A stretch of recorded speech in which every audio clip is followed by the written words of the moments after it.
একবিংশ শতকের দ্বিতীয় বছর বা 2001 সালটি বিভিন্ন কারণে ইতিহাসের পাতায় স্থান করে নিয়েছে। ওই বছর যুক্তরাষ্ট্রের টুইন টাওয়ারে হামলা এবং তার জেরে আফগানিস্তানে মার্কিন সেনা অভিযান এর মধ্যে উল্লেখযোগ্য। একই সময় বিশ্বে আরও একটি যুগান্তকারী ঘটনা ঘটেছিল যা অনেকেরই জানা নেই। ওই বছর কাতারের দোহায় এক সম্মেলনে অনুষ্ঠিত ভোটে চীনকে পূর্ণ সদস্যপদ দেবার সিদ্ধান্ত নিয়েছিল বিশ্ব বাণিজ্য সংস্থা। এরপর বিশ্বের সবচেয়ে জনবহুল এই দেশের বিশ্ব বাণিজ্যের কেন্দ্রবিন্দুতে পরিণত হবার গল্পটা যেমন বিচিত্র তেমনি রোমাঞ্চকর। বর্তমানে এশিয়া, ইউরোপ, আফ্রিকা এবং দক্ষিণ আমেরিকার অধিকাংশ দেশের শীর্ষ বাণিজ্যিক অংশীদার এই চীন। তবে দেশটির এই পর্যন্ত আসতে কয়েকটি অর্থনৈতিক সংকট পাড়ি দিতে হয়েছে। চীন কিভাবে একটি দরিদ্র কৃষি নির্ভর দেশ থেকে বিশ্বের শিল্প কারখানায় পরিণত হল তারই বিস্তারিত জানার চেষ্টা করব আদ্যপান্তের আজকের পর্বে।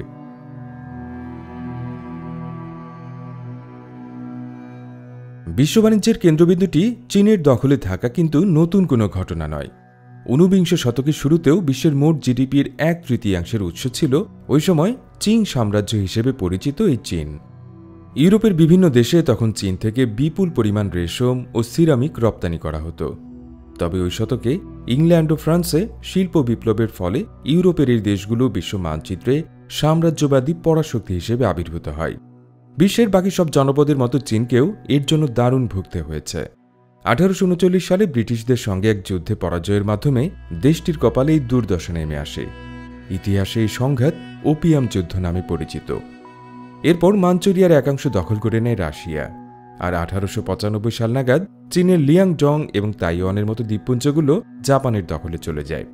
একই সময় দেশটির ভেতরেও গৃহযুদ্ধ এবং সশস্ত্র বিপ্লবের মতো একাধিক সহিংস ঘটনায় চীনের অস্তিত্বই হুমকির মুখে পড়ে গিয়েছিল।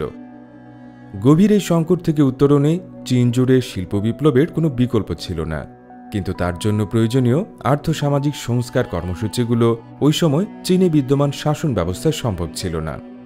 বিংশ শতকের দ্বিতীয় দশকে চীনে কয়েক হাজার বছর ধরে চলা রাজতন্ত্রের অবসান ঘটে। দেশটির ক্ষমতা যায় জাতীয়তাবাদীদের হাতে।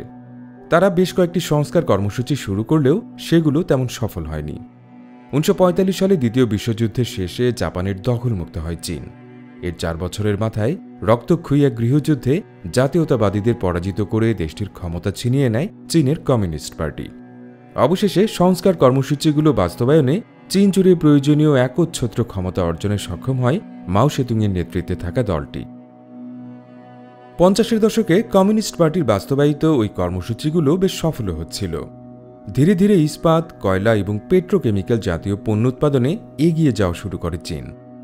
ভারী শিল্প হিসেবে পরিচিত এই খাতে প্রবৃদ্ধি হলেও তখনও কৃষি নির্ভর চীনের এই কৃষি খাতে শিল্পায়ন সম্ভব হচ্ছিল না। যুদ্ধ পরবর্তী বেড়ে চলা জন্মহারের বিপরীতে প্রয়োজনীয় কৃষি উৎপাদনের সম্প্রসারণ পিছিয়ে থাকায় চীনের খাদ্য নিরাপত্তা তলানিতে নেমে যায়। পরিস্থিতি মোকাবেলায় দেশের কৃষিখাত কিছুটা বিকেন্দ্রীভূত করার উদ্যোগ নিয়েছিলেন মাও সেতুং। প্রথমেই চীনের কৃষি খাতকে কয়েকটি স্বনির্ভর অঞ্চলে ভাগ করেন তিনি। এক একটি অঞ্চলে শস্য উৎপাদনের লক্ষ্যমাত্রা বেঁধে দিয়েছিলেন মাও। তার ধারণা ছিল এর ফলে দেশের সার্বিক কৃষি উৎপাদন বৃদ্ধি পাবে। ওই সময় চীনের বিভিন্ন এলাকায় প্রায় 200 বছর ধরে নানা আকারের যুদ্ধ চলায় খাদ্য নিরাপত্তা নিশ্চিতে এমন সামরিক ধাঁচের সিদ্ধান্ত নিয়েছিলেন মাও সেতুং। দুর্ভাগ্যবশত তার এই উদ্যোগ বেশ কয়েকটি কারণে পুরোপুরি ব্যর্থ হয়েছিল। কারণগুলোর মধ্যে কৃষি অঞ্চলগুলোর দায়িত্বে থাকা কর্মকর্তাদের দুর্নীতি এবং অধিক ফলনে সক্ষম কৃষকদের জন্য প্রণোদনার অভাব বিশেষভাবে উল্লেখযোগ্য। এসব কারণের সম্মিলিত প্রভাবে 1959 সালে চীনে এক দুর্ভিক্ষে 5 কোটির বেশি মানুষ প্রাণ হারায়। মানব ইতিহাসে ভয়ঙ্করতম দুর্ভিক্ষের তালিকায় এটি শীর্ষস্থানে রয়েছে। আদ্যপান্তর আজকের ভিডিওটি স্পন্সর করেছে আরোগ্য অ্যাপ। আপনি কি জানেন এখন ঘরে বসেই দেশের যে কোনো প্রান্ত থেকে সহজে ঔষধ সহ যাবতীয় হেলথ কেয়ার প্রোডাক্ট অর্ডার করতে পারেন আরোগ্য অ্যাপে। আরোগ্য একটি হেলথ কেয়ার প্ল্যাটফর্ম যেখানে প্রতিটি ঔষধের বিস্তারিত বিবরণ, জেনেরিক অনুযায়ী বিকল্প কোম্পানির ঔষধের বিবরণ ও দাম সম্বলিত সঠিক তথ্য জানতে পারবেন। এছাড়াও প্রতি অর্ডারের সাথে থাকছে আকর্ষণীয় ডিসকাউন্ট, ক্যাশব্যাক এবং ফ্রি হোম ডেলিভারি সারা দেশ জুড়ে। আর আমরা তো জানি মাঝে মাঝে কিছু মেডিসিন অনেকগুলো ফার্মেসিতে খুঁজে পাওয়া যায় না, সেক্ষেত্রে অনেক ভোগান্তিরও শিকার হতে হয়। এই সমস্যাটির সমাধান আরোগ্য অ্যাপই পেয়ে যাবেন, কারণ যাবতীয় সকল ওষুধ রয়েছে আরোগ্যতে। অ্যাপটি ইনস্টলের সাথে সাথে 40 টাকা বোনাস পেতে চাইলে ডেসক্রিপশন বক্সের লিঙ্ক থেকে ইনস্টল করুন অথবা অ্যাপ স্টোরে গিয়ে সার্চ করুন আরোগ্য লিখে। সেক্ষেত্রে বোনাস পেতে ADPN কোডটি ব্যবহার করুন অ্যাপের রেফার বক্সে। একদিকে চীন যখন এই মানবিক সংকটে ভুগছিল, তখন প্রতিবেশী জাপান, দক্ষিণ কোরিয়া ও তাইওয়ানে অভূতপূর্ব অর্থনৈতিক প্রবৃদ্ধির ঘটনা রীতিমতো ইতিহাসে পরিণত হয়েছে। অর্থনীতিবিদরা 60-70-এর দশকে এই 3টি জনপদে ওই প্রবৃদ্ধি অর্জনের কৌশলটির নাম রেখেছেন দ্য ইস্ট এশিয়ান প্লেবুক। এই কৌশলের মূল ধাপ 3টি। প্রথম ধাপে পূর্ব এশিয়ার এই দেশগুলোই ভূমি মালিকানার ঢেলে সাজানো হয়। বড় বড় খামার ভেঙে তা ছোট আকারে কৃষকদের হাতে তুলে দেওয়া হয়। এর ফলে জাতীয় রাজনীতিতে ভূমি মালিকদের প্রভাব অনেকটাই কমে আসে। বাজারে প্রতিদ্বন্দ্বিতার সঙ্গে পাল্লা দিয়ে বৃদ্ধি পায় শস্য উৎপাদনের পরিমাণও। জাতীয় অর্থনীতিতে এর ফলে যে সচ্ছলতা তৈরি হয়, তার জেরে নগরায়নেও জোয়ার শুরু হয়।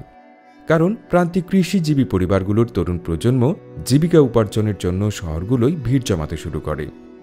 দ্বিতীয় ধাপে এই দেশগুলো রপ্তানিমূলক পণ্য উৎপাদনে অবকাঠামো নির্মাণ শুরু করে, যার ধারাবাহিকতায় দেশ 3টি 80-র দশক থেকে বিশ্ব রপ্তানির কয়েকটি খাতে শীর্ষস্থান দখল করে। এর মধ্যে ইলেকট্রনিক্স পণ্য উৎপাদন বিশেষভাবে উল্লেখযোগ্য। সর্বোপরি রপ্তানি খাতে গুরুত্ব দেয় দেশগুলোর ফরেন রিজার্ভের পরিমাণও বাড়তে থাকে। এই অর্থ এক একটি দেশ তাদের নির্বাচিত পণ্য উৎপাদনের অবকাঠামো উন্নয়নে বিনিয়োগ করে। একই সঙ্গে বিদেশে অর্থ পাচার রোধে বেশ কার্যকরী কিছু আইনও বাস্তবায়ন করে তাইওয়ান, দক্ষিণ কোরিয়া এবং জাপান। বিশ্ব বাণিজ্যে চীনের অবস্থান প্রতিবেশী এই দেশগুলোর সাফল্যের প্রেক্ষাপটে ক্রমেই ম্লান হয়ে আসছিল। পরিস্থিতি মোকাবেলায় উদ্যোগী হন 1976 সালে মাও সেতুংয়ের মৃত্যুর পর চীনের দায়িত্ব নেয়া দেং জিয়াওপিং। দায়িত্ব গ্রহণের পর ইস্ট এশিয়ান প্লেবুকের কৌশলগুলো একে একে বাস্তবায়ন শুরু করেন তিনি। এক্ষেত্রে বিশাল আকার এবং বিপুল জনসংখ্যা চীনের জন্য বড় আশীর্বাদ হয়ে দাঁড়ায়। চীনের এক একটি প্রদেশের আয়তন ও জনসংখ্যা দুটোই পৃথিবীর অধিকাংশ সার্বভৌম রাষ্ট্রের চেয়ে বেশি। ফলে কোনো নীতি জাতীয় পর্যায়ে বাস্তবায়নের আগে তা আঞ্চলিক পর্যায়ে পরীক্ষামূলক বাস্তবায়নের সুযোগ ছিল জিয়াওপিংয়ের হাতে। যেমন একটি প্রদেশে আবাদযোগ্য সব জমি ক্ষুদ্র কুটির পর্যায়ের কৃষকদের হাতে তুলে দেওয়ার ব্যবস্থা করেন তিনি। সেই সঙ্গে বাড়তি ফলন সংশ্লিষ্ট কৃষকের গোলায় যাবার আইনও করেন জিয়াওপিং। এর সুবাদে 1978 থেকে 84 সালের মধ্যে চীনের শস্য উৎপাদন বৃদ্ধি পায় 33%, আর কৃষকের উপার্জন বাড়ে 2 গুণ। পাশাপাশি ভূমি মালিকানার নিরাপত্তা বৃদ্ধি পাওয়ায় ট্রাক্টরের মতো আধুনিক সরঞ্জামে বিনিয়োগ শুরু করেন সচ্ছল কৃষকরা। কৃষি নির্ভর অঞ্চলে এই সংস্কারের সমান্তরালে প্রধান শহরগুলোই রপ্তানি নির্ভর পণ্য উৎপাদনে বিনিয়োগ করে চীন।